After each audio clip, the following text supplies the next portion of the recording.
All right, here's some stuff on soldering iron use and safety. The first thing is this is a soldering iron. We use it to melt metal. Since we're melting metal, that gives you a pretty good idea that it gets hot. So don't touch it along the metal. This one has a point on it. Don't stab yourself. Don't lick it. Don't poke yourself in the eye. Be careful when you're working with these things, all right? Now, it's hot enough to melt metal, so that means it's hot enough to start a fire. So don't be laying it against cardboard. Don't put it down on a surface that can burn. I mean, this thing's hot enough that that sponge has water in it and it's boiling the water off, turning it into steam. If I'm melting a bunch of metal, a bunch of solder onto that thing, and it's just balling up, well, that solder is going to fall off just like that. So if you're like working under a car dash or something like that, and that drops down into your face, that's going to be a problem. So make sure you're wearing safety glasses. You see the smoke coming off the tip. That pretty much tells you that we have some stuff burning off there, and you may not want to be breathing that. So when you're soldering, make sure that you're working in an area with a lot of airflow, good ventilation. If you're doing a lot of soldering, you might want to maybe think about, putting a fan in there to blow the fumes away from you.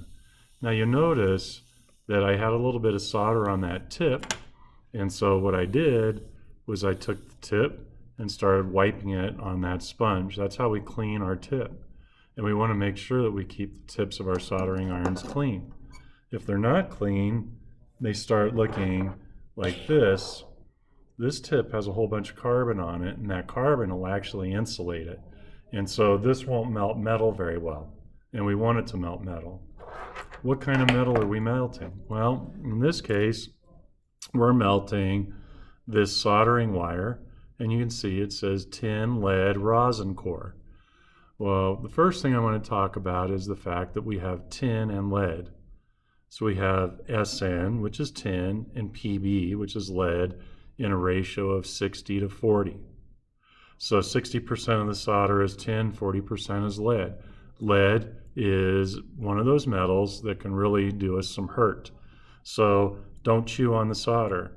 Don't spend a whole bunch of time, rubbing it all over yourself.